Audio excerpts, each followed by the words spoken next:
How to store pigeon meat, whether raw or cooked. Does it need to be refrigerated? Can it be frozen to preserve it for longer? Here are some tips on how to store pigeon meat to prevent it from spoiling too quickly.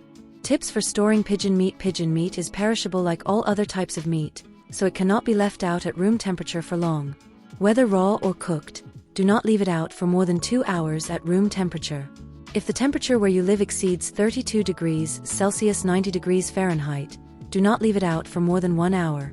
If the pigeon meat is raw, place it in an airtight container or one with a lid in the refrigerator. It will last about 2 days without spoiling. For cooked pigeon meat, place it in an airtight container in the refrigerator.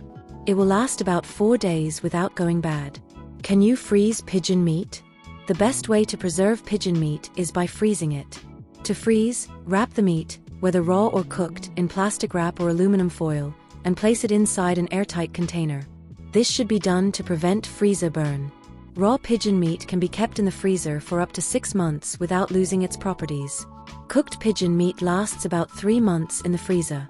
Note: if the pigeon meat is stuffed, it is important to remove the stuffing, as it spoils faster than the meat. If you purchase the pigeon meat already frozen, keep it in the freezer until the day you plan to prepare it. It can last about 6 months. How to know if it has spoiled. Always check the appearance and smell of the meat. Typically, when it spoils, it develops a bad sour smell and may also become slimy. If you notice anything unusual, do not taste it. Discard it, as it can be dangerous to your health. Frozen meat can have discolored or burned parts, which is due to freezer burn. This does not mean that the meat is spoiled, but the dehydrated burned area will have a poor texture and taste,